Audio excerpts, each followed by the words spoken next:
네. 아니 이재명 대통령이 지금 해외 순방은 어떻게 보면은 지지율의 입장에서는 호재잖아요. 맞죠? 호재죠. 엄청난 호재입니다. 네. 내가 근데 뭐라고 했어요? 반명이니 뭐니 뭐 이렇게 가면 그것만 언론이 다루기 때문에 그 어떠한 성과가 나와도 네. 그거는 수면 위로 올라오기 어렵다라고 내가 수차례 얘기를 했거든요. 네. 그랬더니 댓글에 네가 반명이니까 또 그 말 못하게 하는구나 난리 치고 그쵸, 나 진짜 전당대회 눈물 납니다 진짜 솔직히. 8월 17일 이제 며칠 안 남았습니다. 한 보름 남았는데 보름 가량은 뭐 이러한 뭐 치열한 경쟁 때문에 치열한 경쟁이야 좋죠. 네네. 그거는. 근데 과열된 이런 경쟁 때문에 마치 이제 안 볼 것처럼 막 지금 그러니까요. 나오는 자 부분이 결과 그러니까 물론 있거든요. 이제 하나하나 살펴보겠습니다. 네. 자 봐봐 거의 뭐 양분되어 있습니다. 네. 그러니까 어차피 누가 돼도 절반의 선택은 못 받는 거야. 그렇죠. 이쪽이 돼도 절반 보면 네네. 그러니까 다시는 안 볼 것처럼 싸우면 이거 위험하다는 거예요. 네, 그렇습니다. 나는 그게 가장 중요한 메시지라고 봐요. 네. 어떻습니까, 제 네, 얘기가? 그렇습니다. 그래서 뭐 지난 월요일 날 한 브라질 그 정상회담도 있었고 네. 지금 외교 순방 효과가 굉장히 컸었음에도 불구하고 뭐 아까 말씀드렸던 여러 가지 정치권 내부의 문제도 있지만 일단 당내 문제 때문에 좀 떨어졌다고 보는 게 맞고 이게 이제 지방선거 이후에 전당대회가 컨벤션 이 일정이 어느 정도 잡힌 다음부터 계속 마찬가지 지금 상황이 나타나고 있거든요. 그래서 8월 17일까지는 좀 불가피한 측면. 그러니까 이재명 대통령 입장에서 굉장히 억울할 겁니다. 여러 가지 지금 성과들이 나오고 있는데 네. 이 부분이 지금 반영이 안 되고 민주당 지지층의 상당 부분, 특히 이제 매우 잘한다는 이른바 코어 지지층이 조금 과거에 비해서 많이 빠졌다라는 측면에서 좀 아쉬울 수밖에 없고요. 알겠습니다. 다만 정당 지지율은 민주당이 지난주 대비 4%포인트 가량 올랐어요. 이건 이제 전당대회 네네. 기간이니까. 그래서 지금 뭐 당원들이라든지 아니면 민주당 지지층이 적극적으로 여론조사가 오면 또 응답하다 네. 보니까 뭐 예상대로 민주당 지지는 좀 아니 올랐고. 국힘은 뭘 잘했길래 저렇게 지지율이 높아? 아이고야. 아니 뭐 했는데 뭐 멱살 잡고 막 그러고 있는데 그러니까 최근 왜 이렇게 그러니까 높은 거야? 지난주에는 이제 3%포인트 빠진 거죠. 그러니까 멱살잡이 논란도 있었고 뭐 당내 중진들 징계 뭐 절차 그다음에 그 민주당에서 이제 결국 보안 수사권 폐지 관련된 이제 강경처리에 당 내에서는 또 대응을 잘 못했다라는 뭐 이런 내부적인 또 평가도 있게 되면서 그리고 지난주에 윤석열 씨에 대한 1심 유죄 판결 이후에 당 차원 당 자금 반환이기까지 네네. 나오다 보니까 네. 지금 국민의힘 지지율은 좀 올랐다가 좀 빠지는 그런 상황입니다. 네. 얘기해 주신 것만 그 들어보면 요소만 들어도 37 3%인데 3.7 아니에요? 그 말씀하신 그 요소만 봐줬는데도 내가 볼 땐 3%야. 네. 근데 지금 30%대라는 게 참 이게 얼마나 그러니까요. 어려운 싸움이냐. 박근혜 전 대통령이 탄핵됐을 때는 보수의 이 코어 지지층이 한 15% 20%였다가 보면 윤호개인이 등장한 다음에는 여전히 보수층이 한 30% 35% 정도는 상수로 봐야 되고 참 그렇기 진짜. 때문에 서울도 시장 선거에서 편해. 네네. 정치하기 솔직히 아니 정치학교 교장님 맞잖아요. 네네. 편하잖아요. 국민의힘은 정치하기. 좀 그렇죠. 왜냐면 네. 진보 진영은 작은 것 하나만 있어도 박살이 나잖아요. 맞아요. 네. 그럼 이걸로 이제 완벽하게 박살납니다. 네. 그런데 보수 쪽에서는 요만큼 뭐 이렇게 뭐 멱살 잡고 화해하잖아. 예. 그러면 이게 호재로 확 작용해. 당직자 조인트가도 원내대표도 할 수 있어. 네. 의원들끼리 멱살 편해. 잡아도 또 시간 지나면은 윤상현이 어떻게 보면은 또 맞는 말 했어. 당 안에서는 맞는 말이야. 말 했어 윤상현. 1년 지나면 다 있는다는 거. 있는다. 맞는 말 했다고. 진짜. 열받지만. 예. 근데 그러다 보니까 사실 그래서 보수층은- 잘해야 된다는 거야 진보가. 그럼요.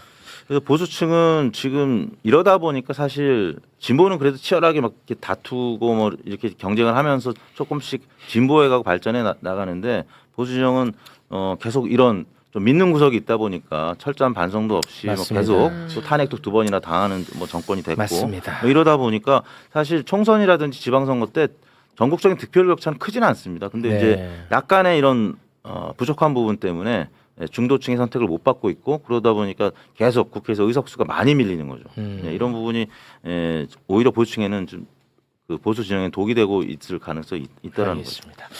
자 그러면 민주당 전당대회 결과를 하나하나 좀 살펴보도록 하겠습니다. 먼저 8월 1일에는 충청권 네. 있었는데요. 당 대표부터 먼저 살펴보겠습니다. 자, 그러면 충청권 득표부터 보겠습니다. 기호 순으로 좀 소개를 해드릴 텐데 송영길 후보 득표수는 7,027표, 득표율은 10.34%였고요. 정청래 후보 3329표, 44.61%였습니다. 김민석 후보 3632표, 45.05%였고요. 정청래 후보와 김민석 후보는 303표 차로 김민석 후보가 앞섰고 퍼센트는 0.44%포인트 김민석 후보가 앞섰습니다. 와, 진짜 초박빙입니다. 초박빙. 8월 1일은 어찌됐든 뭐 초박빙이긴 합니다만 김민석 후보가 1등. 네. 네. 그리고 이제 바로 다음 날 부산, 울산, 경남 선거 결과가 발표가 됐죠. 송영길 후보 5,129표, 득표율 9.5고요. 정청래 후보 25,189표, 46.65%. 김민석 후보 23,675표, 43.85%로 부울경에서는 정청래 후보가 2.8%포인트 앞섰습니다. 와, 네. 초박빙입니다. 네. 자, 그러면 그 두 지역을 합친 누적 살펴보겠습니다. 누적. 자, 충청과 부울경을 합쳐서 누적 집계를 해보면 송영길 후보 12,156표 9.97%, 정청래 후보 55,518표 45.51%고요. 김민석 후보 54,307표 44.52%, 1,211표 차로 정청래 후보가 0.99%포인트 와. 앞서고 있습니다. 자, 그런데 여기서 이제 경남이라든지 네. 대구, 경북. 경북은 당원 수가 다른 지역보다 적잖아요. 네. 그래서 이 세 지역에는 5% 가산을 줍니다. 네. 그러니까 이번에 그 한 군데 걸렸죠? 경남이 걸리죠? 네. 그러면은 5% 가중치를 부여한 누적 결과 살펴보겠습니다. 자, 경남 가중치 반영한 누적 집계 송영길 후보 12,279표 9.97%, 정청래 후보 56,057표 45.52%, 김민석 후보 54,814표 44.51%고요. 이렇게 되면 1,237표 차 1.01%포인트 차이로 정청래 후보가 앞서고 있습니다. 네, 지금까지의 이게 최종 결과입니다. 네. 요거를 일단은 좀 우리 여론조사 전문가가 좀 정리를 해주시죠. 그 민심과 당심, 그러니까 권리당원 투표가 지금 이제 먼저 진행이 되고 있고, 또 일반 여론조사는 당에서 진행하는 것이 아니라 이제 뭐 예를 들어서 여론사 꽃이라든지 뭐 미디어 토마토, 뭐 조원 시에나 이런 데서 발표를 했는데, 일단 당심과 민심이 커플링 현상이 나타나고 있다. 처음에는 사실 1, 2 후보 간의 격차가, 그러니까 더불어민주당 지지층과 무당층만 보면 김민석 후보가 조금 많이 앞서 있다가 네. 여론사 꽃의 그래프 이제 8페이지인데요. 최근 들어서 정청래 후보의 지지율이 많이 민심에서 상승을 하고 있다 보니까 우측 위에 보이시는 것이 이제 보시는 것이 전화 면접 조사인데 거의 붙었고 ARS는 또 살짝 역전되는 결과들이 나타났습니다. 네. 근데 이제 전화 면접 조사를 보면 이번 대전 충청과 또 PK에서 이루어진 결과가 굉장히 흡사한 결과가 나왔어요. 그래서 당심을 유추해 보는데 좀 도움이 될 것 같은데요. 그 9페이지를 보시면은 지역별 결과가 나오는데요.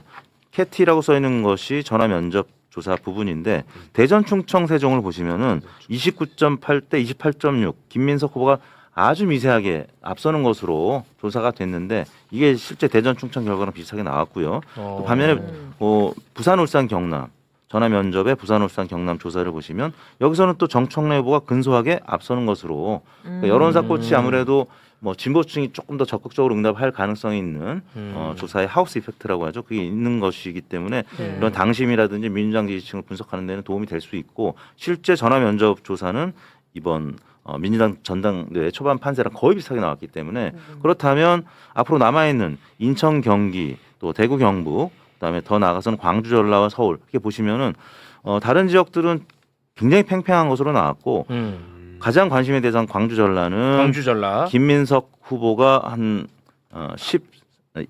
10% 포인트가량. 압도하네요. 네, 와. 10% 포인트가량 지금 이기고 반면에 서울은 또 정청래 후보가 또 그 정도 앞서는 그러네. 수치를 나타내고 있습니다. 그 수는 어때요? 광주 전라랑 네네. 서울 수도권이랑 광주 전라가 대략 이제 당원의 33%, 그다음에 이제 서울 경기가 38% 정도 되기 때문에 와 이건 한참도 모르겠다. 한참 또 알 수가 없는. 아니 솔직히 전문가도 예측 못 하잖아요. 지금 상황은 예측을 못 하죠? 그리고 이제 민심은 뭐 발표가 되고 있는데 당심은 와. 사실 이렇게 유추해 보는 거지. 네. 당심은 아직 조사를 해본 적이 없고 뭐 조원 CNI라는 와. 곳에서 민심을 조사하면서 당원 여부를 물어봤는데 이제 수가 작기 때문에 결국에는 그냥 감으로밖에는 예측할 수밖에 없는데. 감이라는 것은 그냥 결국은 바람입니다. 아, 그래서 그런 얘기는 안 하는 게 네네. 좋아. 내가 볼 때는 이 객관적 데이터로 예측할 수 있는 사람 나는 없다고 맞아요. 봐요. 없습니다. 진짜. 없죠. 예. 그래서- 하나만 제가 그 예측을 좀 부탁을 드리고 싶은 게 있는데 이게 선호 투표제다 보니까 네. 과반 여부가 지금 초미의 관심사잖아요. 네네. 어떤 후보들. 네. 과반 가능성 정도는 어떻게 예측 가능합니까? 과반 가능성. 지금 송영길 후보가 앞서 이 두 지역에서 네. 10% 살짝 못 미치긴 했고 또 PK 지역에서 이제 9%대 나와서 조금 송영길 후보 측에서는 아쉬움을 표했지만 또 인천 쪽에서는 인천 시장을 거쳤기 때문에 10% 넘게 나올 수도 있어요. 지금 현재 지역구입니다. 네. 그렇기 때문에 인천에서 뭐 다른 지역들 수도권에서 송영길 후보가 또 서울시장 출마한 적도 있기 때문에 네. 10% 이상 득표를 한다면 1차에서 과반을 못 넘길 가능성이 좀 더 큰 거죠. 더 크다고 아. 보십니까? 네. 아. 그래서 이제 지역별 안배에 의한 영남권 가중치는 정청래 후보한테 유리한 지점이고 네. 선호투표제 송영길 후보를 지지했던 사람들 중에 2순위 이 부분은 또 김민석 후보한테 뭐 유리하고 그렇겠죠. 네, 그래서 이런 것들이 좀 복합적으로 작용한다고 봤을 때 지금 지역별 뭐 이런 분포도를 보면 와. 지금 굉장히 팽팽한 네네 그런 상황입니다. 지금 말씀하신 광주 전라 보니까 송영길 후보가 15.8%예요. 네네 그러니까 꽤 많이 나오면 과반이 안 되겠네요. 그렇습니다. 네. 왜냐하면 송영길 후보도 이제 뭐 고등학교를 그쪽 지역에서 나오고 연고가 있기 때문에 네. 예, 광주 대동고를 나왔거든요. 그래서 아. 이쪽 지역에서 지분이 또 송영길 후보가 있어요. 득표율도 어느 정도 나올 가능성이 있고 네. 그래서 선호투표제의 반영 가능성이 현재로서는 굉장히 큰 상황입니다. 네. 그러니까 이거는 8월 17일 전당대회 때 딱 깠는데 50% 이상이면 이제 과반으로 끝나는 건데 1차에서 끝나버려요. 아니면은 이제 아니면은 이제 그게 선호 투표 다시 말해 3위. 네. 그러니까 지금으로 보면 이제 송영길 후보가 될 가능성이 네. 높으니까 송영길 후보를 찍었던 사람들이 2순위로 누굴 찍었냐. 누굴 찍었냐. 근데 그거는 뭐 지금 이제 객관적 데이터로 보면은 김민석 후보를 찍는 그렇죠. 비율이 높단 말이에요. 맞아요. 네네. 그러면 과반이 넘지 않았을 때는 지금까지 나오는 데이터로 보면 네. 김민석 후보가 유리한 건 사실이에요. 예, 네. 현재로서는 예. 아직까지는 네. 김민석 후보가 유리한데 아까 또 추이를 제가 보여드렸잖아요. 그래프 추이는 또 정청래 추이는 후보가 이제 정청래 후보가 지금 또 상승하고 상승하고 있고 네. 뭐 이렇기 때문에 선호투표제는 아무튼 김민석 후보한테 유리하고, 유리하고. 또 추이라든지 또 지역별 영남권 가산점은 또 정청래 후보한테 좀 유리한 측면이 있어가지고 네. 근데 아무튼 생각보다는 지금 격차가 많이 줄었고 와. 당신과 민심의 아무튼 커플링 현상이 좀 나타나기 시작했다는 점에서 여론조사로 좀 유추해 볼 수 있다는 점에서 네. 정말 예측하기 어려운 정말 박빙 싸움이 돼서 그러니까 지금 더 치열하고 과열된 선거 분위기가 나타나고 있는 것 같습니다. 근데 이 경쟁 양상만 보면 굉장히 재밌는 그럼요. 선거거든요. 관전자 입장에서는 너무 재밌죠. 진짜 재밌는 선거야. 이 득표율과 이 양상만 이 양상만 보면. 근데 내용으로 들어가면 이게 갈라지는 내용이니까. 그렇죠. 맞아요. 이게 나는 속상해. 네. 그래서 이제 결국에는 민주당이 다음에 이제 또 정권을 연장할 수 있느냐 여부는 일단 8월 17일 날 어느 정도 아름다운 경선 선거 결과를 또 패배자는 인정을 하고 네. 또 이긴 후보는 당 대표가 돼서 또 정치 보복하지 않겠다는 또 약속도 하고 네. 과거에 이제 MB하고 박근혜 두 후보가 엄청나게 치열하게 싸웠는데 네. 아무튼 일단은 패배자가 깨끗이 승복하는 게 중요하고 두 번째는 승자가 포용해야 되는데 포용하고. 그게 이제 민주당에서는 지금까지는 잘 해왔습니다. 근데 이제, 지금까지는. 이번 전당대회도 잘 할 것이라고 보여지는데 근데 이제 아마 국회의원들은 잘 하실 것 같아요. 이제 당원들이 많이 지금 막 싸워가지고 맞아요. 지지하시는 그거를 분들끼리. 결국에 이제 국회의원분들이나 정치인분들이 참 쉽지 조금 않으시죠. 화해하는 모습을 좀 감동적으로 보여주면 그렇습니다. 또 당원들도 자연스럽게 풀리지 않을까 싶습니다. 자연스럽게 풀리기 네. 어려울 것 같은데 이대로 가면 풀리기 어렵습니다. 그래서 지금 이렇게 가면 안 돼. 네, 그렇습니다. 내가 안 그래도 오늘 방송 준비하면서 내가 이거 문제 삼을 거라고 생각했는데 네. 그 경남 가중치 반영한 그 마지막 그 누적표 다시 좀 띄워주시겠습니까? 네. 이거 보고 지금 네. 사람들이 왜 그 김민석 후보 숫자만 크게 썼냐고 지금 난리가 났어. 에? 어디요? 너 지금 김민석 줄 썼냐고. 그게 숫자가 아니라 어디 이게 크다고? 똑같습니다. 숫자 크기. 아, 저희가 안 그래도 이것 때문에 내가 혹시나 또 뭐 요 앞에 것도 한번 좀 보여주시겠어요? 왜냐하면 이게 숫자마다 크기가 좀 달라. 이런 거 보면 이제 김민석 후보만 왜 크게 키웠냐고 난리야 지금. 너 결국 김민석한테 줄 섰다고 난리인데 내 이거 꼬투리 잡을 거라고 생각했어. 아니 왜 숫자 그러면 진짜 맞춰주지. 안 돼, 이게. 안 이렇게밖에 돼요? 안 돼. 이게 안 돼요. 네, 폰트에 따라서 폰트가 같아. 네, 네. 그거 다시 폰트에 한번 따라서 말씀드립니다. 좀 이렇게 달라질 수가 있습니다. 이 자간이라고 하는데 작은 예, 간격이. 그게 쉽지 않더라고요. 아, 저거까지도 얼마나 예민한지 그럼요. 알 수 있어. 내가 이거 분명히 문제 삼았거든. 네. 문제 삼을 거라고. 네. 이게 안 된다 하더라고. 네. 나중엔 저한테 맡겨주십시오. 저 행정부 출신이니까 제가 최대한 가능해? 맞춰보겠습니다. 아, 가능합니까? 네. 알겠습니다. 네.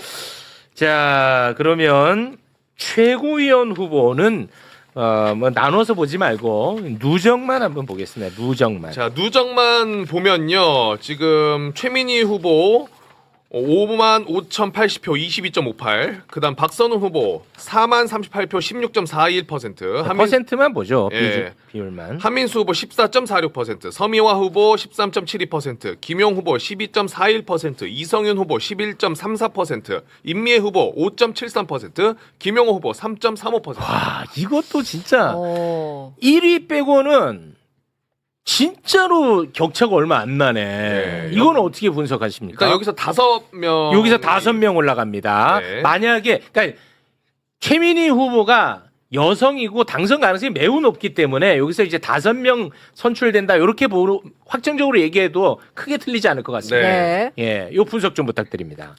일단 지금 여론조사 결과에서 발표된 것하고 이번 당원 투표 결과가 거의 비슷하게 나타났습니다. 그래요? 그 여론사 꽃에서 오늘 발표한 그 11페이지인데요. 네. 전화 면접 조사 결과를 보면 최민희 24.2%의 지지를 받았는데 조금 전에 22.6% 득표했다고 했고요. 오, 그러네. 박선원 후보는 아니 지금 우리가 이거 보고 있는 게 네.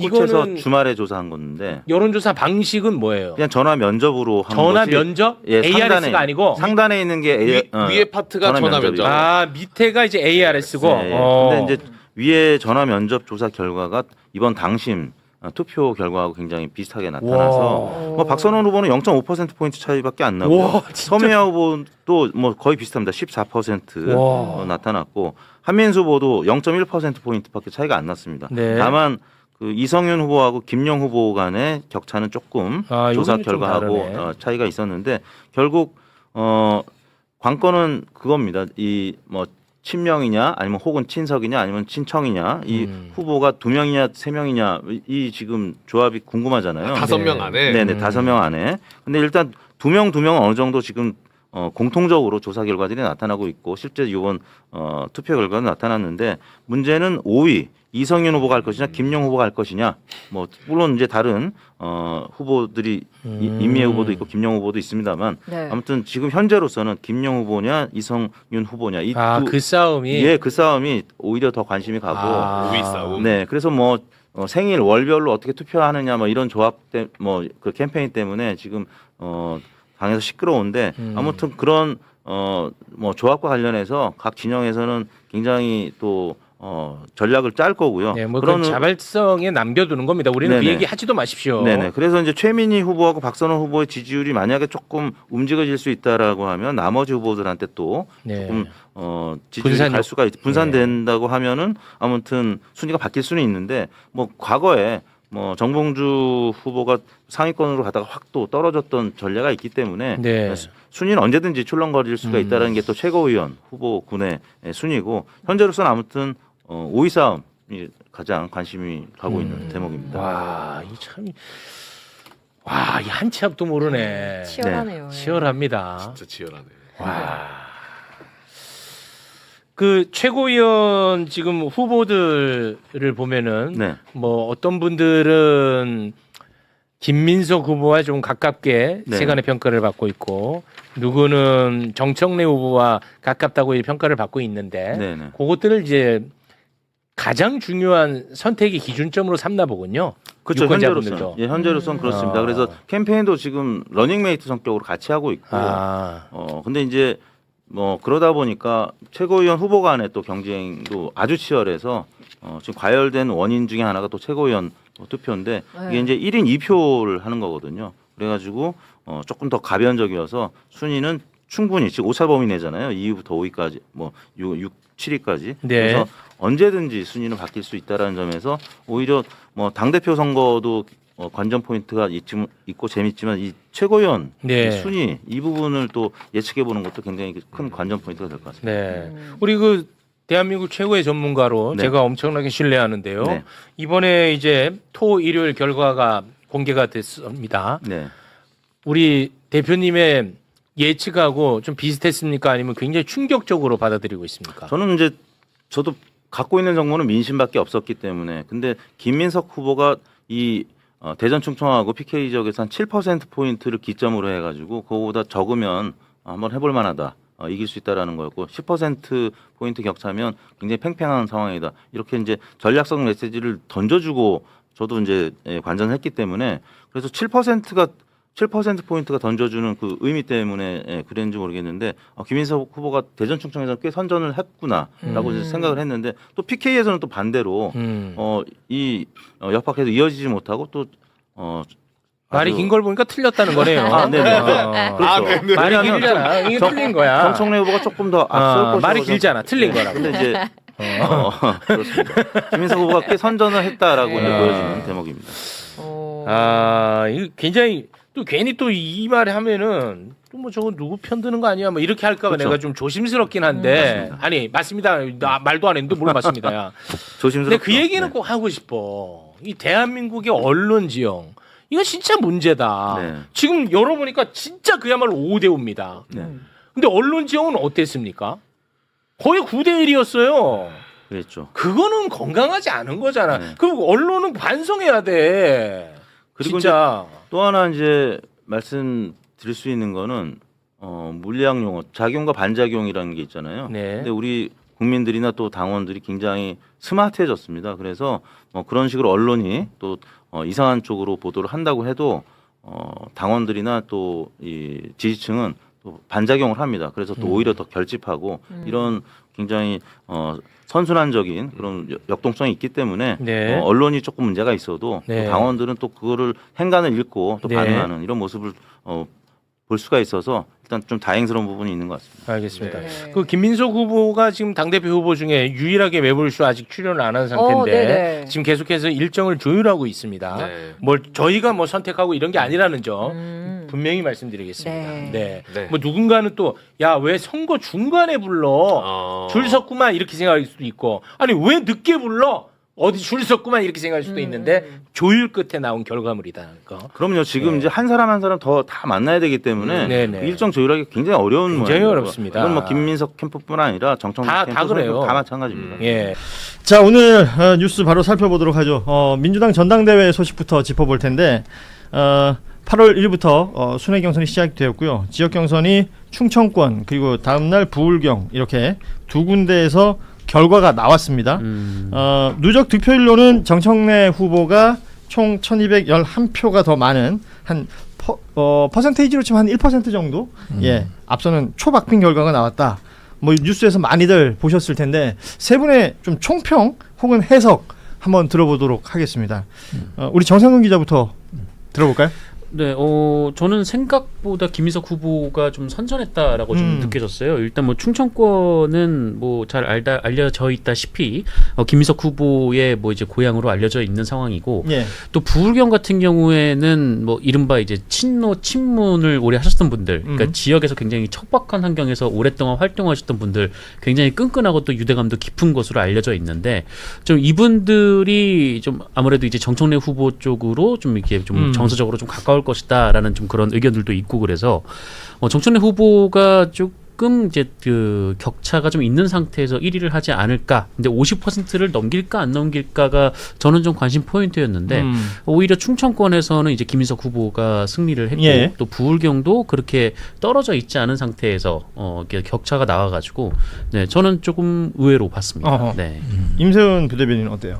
그러니까 초반에 이제 말이 많았던 게 왜 이례적으로 충청 그리고 부울경에서 시작을 하냐. 경선 그 순서를 예. 해서 이제 그런 룰에 대한 좀 논란이 있었습니다, 사실은. 근데 아마도 초반에 정청래 후보에게 가장 유리한 지역 두 군데가 이제 시작을 해서 과반을 훌쩍 넘긴 다음에 이른바 밴드웨건 효과를 전국에서 다음에 가져가기 위한 이런 전략이 아니었냐라는 해석이 많았었죠. 근데 실제로 김민석 후보 측도 이 전당대회 결과 나오기 한 며칠 전에 인터뷰에서도 이번에 부울경과 충청에서 7% 이내로만 막으면 굉장히 선전한 거다라는 네. 이야기를 했었습니다. 관련 그런데 인터뷰도 얼마 전에 있었고요. 그렇죠. 예. 그런데 이제 오히려 충청에서는 오히려 충청이 좀 더 세잖아요. 정치로 뭐 고향이기도 하고 지역 네. 연고가 확실하기 때문에. 근데 오히려 충청에서는 오히려 그 김민석 후보가 이겼고 부울경도 생각보다는 기대치에 그 부응하게 정청래 크게 후보가 많이 벌어지지 않았다. 표를 많이 예. 얻지를 못했습니다. 예. 그래서 아마 그 부분에 있어서 조금 전략 수정이 돼야 되는 거 아닌가라는 생각도 들고 또 이제 송영길 대표의 표도 또 유심히 봐야죠. 이 송영길 대표가 한 10% 미만이니까 예. 9점 몇 퍼센트로 나오긴 한데 요 부분의 표심이 또 어디로 갈 것인가가 또 중요한 포인트지 않습니까? 그렇죠. 그렇게 보면은 실제로 송영길 후보가 그 부울경이나 이런 데서 연설에서 했었던 것을 보면 아주 명확하게 각을 정청래 후보를 세우고 있습니다. 그럼 이 표심이 정청래 후보에게 갈 일은 사실 크진 않는 거 아니냐라는 해석이 또 있었어요. 왜냐하면 그 연설에서 정청래 후보 도대체 왜 나오는 거야? 싫다잖아! 대통령 싫다잖아! 뭐 이런 식으로 아주 대놓고. 이건 지금 서영교 의원 서영교 의원인가요? 어디 가도 서영교 의원이. 아니 뭐 지금 네, 그 그런 뭐 발언으로. 연설도 이슈가 되고 뭐 다양한 내용들이 지금 이제 회자가 되고 있습니다만 결과적으로 이제 숫자가 나온 게 있으니까요. 우리 김종대 의원은 어떻게 보셨는지? 예, 그 정청래 후보가 충청래 연고가 있다는 것은 다분히 조금 약간 좀 많이 나간 과장이다. 충청도 연고는 그렇게 센 연고가 아닙니다. 예, 고향이죠. 예, 고향이라는 것이지. 예. 충청도가 그렇게 한쪽으로 쏠리는 동네가 아니니까 그 연고를 주장하는 게 영호남하고는 좀 다른데 사람들은 고향은 다 똑같은 줄 알더라고. 호남이 고향이면 호남에서 밀어주고 예. 영남에서 고향이면 영남이 밀어주고 뭐 그러는 게 모든 지역이 똑같은 줄 아는데 그렇지 않습니다. 저 충청도 가서 뭐 우리 정청래 내 아우다 우리 선배다 이렇게 얘기하는 사람 본 적이 없어요. 예. 그러니까 그쪽은 좀 약하게 아하. 이 부분이 형성이 되어 있는 걸 굳이 연고라고 주장했던 것은 조금 약간 좀 본질적이지 않은 영역 예. 이렇게 좀 보여지고 김민석 후보가 이제 초기 기선 제압을 했거든요. 예. 그리고 부울경에서는 선방을 한 거예요. 이렇게 보면은 이제 여기서는 아직은 초기에 충청도에서 확 기울어지지 않는 모습을 보여줬기 때문에 대세점에서는 일단은 어느 정도 비등한 좀 뭐 세력 균형이라고 해야 될까? 이런 어떤 승부처가 다음 경선으로 이월이 됐다. 예. 부울경 역시도 유보적이다. 아하. 그러면 어디가 승부처냐? 제가 보기에는 저 9일날 있는 전북, 광주, 전남. 그렇죠. 예. 결국 호남권에 가야. 예, 여기서가 이제 하나의 어떤 바람 비슷한 게 느껴지는 승부처가 되지 않을까. 그 다음에 이제 경기에 저기 또 서울에서 서울 경기가, 피날레로 마지막 정리를 하는 아마도 경선판이 후반부가 과열되지 않을까 하는 느낌이 들어요. 지금 뭐 그러니까 충청과 부울경에서의 이제 숫자들 표들을 계산하고 퍼센테이지를 분석하고 뭐 이런 기사들이 많이 있습니다만 지금 말씀하신 것처럼 민주당 권리당원이 가장 많이 분포해 있는 곳이 호남과 이 수도권이기 때문에 결국은 경선 시작을 알리는 이 순회 경선에서 이렇게 바람을 일으킬 수 있느냐 이 부분을 많이들 보셨던 것 같아요. 지난 2002년 노무현 바람을 많이들 또 떠올리시기도 하고 그런데 이제 장소가 다른 상황도 있는 것이고 지금 충청과 부울경만 봤을 때는 뭐 1, 2위는 박빙인 것으로 지금 형성이 돼 있고요.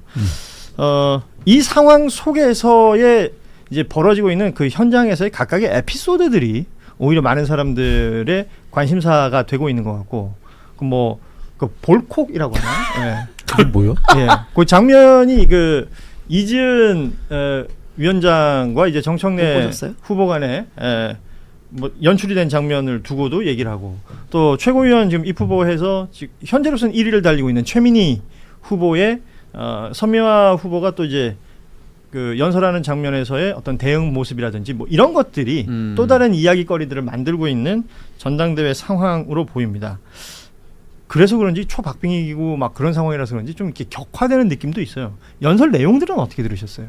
확실히 이제 충청권보다는 이제 부울경에서 연설 내용이 좀 더 강했던 것 같아요. 뭐 이제 박빙이었던 것도 있고 이제 정청래 후보 측에서는 이제 충청권에서 이제 생각했던 것보다는 이제 강하게 지지세를 얻지 못했다라는 판단이 있었을 수도 있지만, 근데 어쨌든 아까도 말씀드렸듯이 이제 부울경 같은 경우에는 워낙 그 지역에 있는 당원들이 오래 또 같이 활동을 해왔고 또 친노 친문으로 좀 잘 얽혀 있는 분들이기 때문에 좀 이분들에게 소구할 수 있는 연설은 보다 좀 더 격정적이고 강한 연설이 조금 더 소구력이 될 수가 있겠다라는 생각이 좀 들고, 아마 호남에 가서는 좀 다른 어조가 있지 않을까. 톤도 달라질 수 있고. 좀 그런 생각은 저는 좀 들었습니다. 그렇군요. 개파 정치 관련해서 서로가 서로에게 이제 어찌 보면 공격하는 포인트가 되고 있기도 하고, 신천지 개입 의혹에 대한 책임을 묻는 부분도 이제 서로가 또 공격하고 응대하고 뭐 이런 모습들이 연결되고 있고, 그러니까 결과적으로는 지금 이제 순회 경선 들어가기 전부터도 나왔던 얘기지만 전당대회 이렇게 가면 그 끝나고 나서 후유증 있지 않겠느냐. 그 부분은 어때요? 그런 부분을 많이 우려하시죠. 이게 너무 경쟁이 치열하다 보면은 상대에 대해서 어떻게 비난으로 가게 되고, 그게 또 지지자들 사이에서 그런 흐름이 증폭되다 보면은 또 여기서 지지자들끼리 싸우다 보면 이게 또 그럴 수도 후보들까지 있죠. 연결이 되거든요. 근데 뭐 민주당 그동안 쭉 수많은 당내 선거가 있었고 그때마다 양상은 거의 비슷했습니다. 이 정도의 차이만 있었지. 근데 결국은 또 어느 후보가 또 당선이 되고 나오면 또 이제 민주당은 또 금방 또 회복 탄력성이 또 좋아요. 그래서 또 금방금방 회복하고, 또 지금 국민의힘의 상황이 장동혁 대표진이나 이런 거 하는 일들을 보면은 민주당이 또 어쨌든 하나로 가야 되는 그런 의식은 모두가 갖고 있기 때문에 뭐 치열하게 경쟁하되 또 나중에는 서로를 인정하면 또 되는 거거든요. 그렇기 때문에 저는 잘 극복할 것이고, 또 결국 모두가 얘기하잖아. 그 후보 중에 단 한 명도 예외 없이 이재명 정부 성공해야 된다고 모두가 외치고 있기 때문에 성공하려면 어쨌든 저희가 좋든 싫든 단합하고 함께 가야 되는 거 아니겠습니까? 저는 그래서 잘 회복될 거라 믿습니다. 그런 부분에서 일단은 어떤 그 인물 대 인물의 갈등 내지는 감정적 앙금은 치유 가능하다고 저는 봐요. 예, 그런 부분은 또 치유되는 것이 마땅하고, 근데 무언가 한 가지 철학적 질문이 있는 것 같아요. 단순히 그렇게 끝날 수 없는. 이 김민석 후보하고 정청래 후보의 차이를 보면은 엘리트주의와 민중주의의 대립인 것 같아요. 그러니까 그 정청래 후보는 말 그대로 풀뿌리 시민운동으로 시작해서 1인 1표제에 이르는 그야말로 아래로부터의 반란, 이러면서 그 당원들에 대한 무한한 신뢰를 자산으로 삼고 있거든요. 그러니까 왜 고려시대 그 노비 만적이 반란을 일으킬 때 왕후장상의 씨가 따로 있냐, 씨, 권력은 우리 거야, 니들 거야, 이런 식의 느낌이 오잖아요. 그런데 김민석 후보를 보면 엘리트주의의 냄새 내지는 어떤 그 안정론, 그러면서 만적의 난을 진압한 게 최충현입니다. 그 냄새가 난다 이거예요. 그래가지고 이 뭔가 그 대의제라든가 또 어떤 하나의 거버넌스를 구성하는 쪽, 이 당원들의 어떤 피플 파워보다는 그런 쪽에 더 어떤 자기 자산을 형성하고 싶어하고, 또 김민석 후보가 걸어온 길이 주로 엘리트주의예요. 이런 민중주의가 아닙니다. 그 운동권 출신이라 그래도 우리가 헷갈리면 안 돼요. 그러니까 이런 부분들이 대립할 때 앞으로 민주당은 어떤 정당이냐를 묻고 있는 하나의 어떤 변형된 갈등이다. 그것에 대한 철학적 질문이다. 그러면은 이해찬의 꿈은 전 실현됐다고 봐요. 모든 당원이 연결되고 대중정당, 국민정당이 됐는데, 문제는 강성당원의 도끼는 여전히 남아있는 거예요. 그런 거는 숙고, 대의로서 해결해야 되는 거거든요. 그러니까 이런 데는 또 엘리트주의가 필요하단 말이에요. 그래서 이런 게 앞으로 당 운영에 미래의 질문을 던진다. 그런 점에서 둘 사이의 갈등이 뭐 나중에 탈당, 분당 이런 사태로 나타나는 게 문제가 아니라, 이런 데서 나타나는 그 철학적인 차이를 잘 녹여내는 그렇죠. 이게 제가 보기에 전당대회 성과가 돼야 되는 거 아닌가? 그러니까 뭐 잠재적으로 이제 그 뭐 지향이나 아니면 배경이나 이런 게 다를 수는 있는데, 그러니까 말 그대로 수권 정당, 전국 정당이 되려면 이런 것들이 잘 녹아가지고 서로의 장점을 잘 부각시키면 좋은 것 아니겠습니까? 예, 그런 면에서 이제 민주당의 전략 문화 이런 부분에서 저는 좀 묻고 싶은 게 계속 뭐 대중정당 이해찬했고 뭐 이런 어떤 거 최민희 최고위원이 그런 거 계속 팔아먹고 있어요. 우려먹어도 한두 번이 아니야 이거. 완전히 그냥 곰탕 설렁탕 다 우려먹는 거예요. 그랬는데 연결은 됐지만 여과가 돼야 되는 거 아닙니까? 수구이가 되고 이렇게 빌드업이 되는 창조성이 이제 필요한 시대지. 계속 어떤 뭐랄까 기층의 힘, 당원의 힘으로 모든 걸 극복하겠다고 하는 거는 그건 또 하나의 이상이거든요. 그런 면에서 이상과 현실 이런 게 있다면 민주당은 앞으로 수구이하는 대중정당, 정책정당으로 진화해 나가야 된다. 좀 이런 품격 있는 논쟁을 전당대회에서 얘기하는 사람이 없어요. 그냥 치고받는 것을 그 자체에 몰입돼 있다는 거죠. 우리 이게 김영대 참 의원께서 날 더운데 계속 더워지네. 예. 갑자기 가슴이 갑갑해지네. 고려시대 이제 최충현 그리고 만적을 예를 들어 주셨기 때문에 그 한 명이 빠졌어요. 송영길 대표는 예. 어디 갔나요? 송영 전 대표. 송영길. 네. 저는 황건적에 난 그게 뭐 이런 적이란 적은 다 나오네요. 예. 거기서 저 노란 수건 두르고 일어나는 어떤 의용군식 그런 그 느낌이에요. 예. 선거운동. 저 절대 관군이 아니야 저거 민병대라고. 관군이 아니라 황건적의 난을 동원했는데 10%예요. 그렇게 된 거죠. 유비관우 장비도 이제 의병으로 네, 그건 시작을 이제 했었죠. 황건적을 잡으러 간 거니까. 과정에서 예. 나온. 근데 송영길 대표는 황건적이라는 놈이 자, 우리 저 김종대 선생의 뭐 역사 이야기 개인적인 소견. 어찌됐건 뭐 밖에서 바라보는 우리 김종대 전 의원께서는 이제 정당은 다르지만 이 민주당의 정치 역사를 쭉 봐오신 분이기 때문에 밖에서 봐왔을 때는 그런 부분에 대한 이야기를 또 짚어주신 것으로 보이고. 근데 약간 그 정청래 대표 측에서도 좀 비슷한 구도를 가져가려고 하는 것 같아요. 예. 그러니까 이른바 이제 언더독. 우리들은 약간 좀 이제 그 엘리트들의 지원은 없지만 당원들만 믿고 간다. 우린 바닥에서부터 네, 이렇게 우리 일어난다. 바닥에서부터 우리는 이제 당원들만이 이제 희망이다. 좀 이런 취지로 가고 있는데 사실 요게 좀 의아한 그러니까 뭔가 약간의 좀 인지 부조화가 나타나는 거는 정청래 대표가 직전 당 대표였다. 그렇죠. 라는 점이에요. 그러니까 당 대표로서 이 당의 조직력을 모두 장악하고 있었던 사람인데 지금에 와서 마치 이제 정치 신인처럼 내가 이제 언더독이다. 이렇게 주장을 할 수는 있겠지만 그게 이제 어떤 사람들에게는 약간의 좀 인지 부조화가 좀 오는 측면이 있고 그리고 이제 그 계속해서 얘기하는 게 이제 그 조직표는 저쪽에 많으나 우리는 이제 당원들의 표가 있다라고 했는데 사실 이 조직표라는 논리가 먹혀지려면 과거의 민주당의 선거제도 그러니까 대의원과 중앙위원이 더 뭐 이렇게 더 한 표에 더 등가가 더 높았을 때 그때는 이제 조직표에 대한 얘기가 이제 좀 막 먹혀들지도 모르겠는데 지금은 또 이제 또 1인 1표다 보니까 대의원과 그 당원들의 표가 등가잖아요. 사실상 그러다 보니까 이게 좀 조직표라는 얘기도 그렇게 크게 딱히 이제 소구력이 안 되는 네. 그러니까 그런 면이 있는 것 같아요. 결국은 이제 후보자들이 이제 본인의 기준에서 무언가를 얘기할 때 당원들한테 이게 어떻게 접수되느냐. 현재까지 나온 성적이라는 건 박빙이다. 1, 2위가. 그러니까 선호 투표자 속에서 3위가 될 이 송영길 후보의 2순위 투표자들 굉장히 중요한 역할을 할 수밖에 없는 구조가 됩니다. 왜냐하면 지금 두 후보 다 과반을 하지는 못하고 있기 때문에 이런 내용들까지 함께 보면 좋을 것 같고 최고위원이 저는 오히려 더 흥미진진하던데요. 저는 여기가. 예. 지금은 최민희 후보가 압도적인 선두를 달리고 있고 2위가 박선원 후보인데 6.17%포인트 차이가 납니다. 이 부분도 한번 정리를 해봐야 될 것 같고 그리고 또 하나는 이제 5위 싸움인 것 같아요. 일단 최민희 의원이 지금 선두예요. 네. 그리고 뭐 격차가 제법 납니다. 2위하고 6%입니다. 어떻게 평가하십니까? 저는 앞으로 최고위원은 최민희 박선원의 전쟁터가 될 것이다. 전쟁터. 다음 지도부가. 예. 어떻게 보면은 대표가 직접 나서서 갈등의 당사자가 되기는 어렵고 주되는 어떤 의견 대립은 최고위원 사이에서 벌어질 가능성이 높은데 아무래도 저기 명청대전 3라운드로 이제 진입이 된다면 그렇다면은 이제 그 최민희 최고위원 지금 수석 최고위원의 이미지가 벌써 나와요. 그러세요? 벌써부터 막 그냥 이제 시작인데요. 거기에 이제 그 가장 강한 도전장을 내는 박선원 그 후보 쪽으로 표가 쏠림 현상이 일어났습니다. 그러니까 사실 초선이고 2년밖에 안 됐는데 저렇게 치고 올라간 건 굉장히 힘이 좋아요.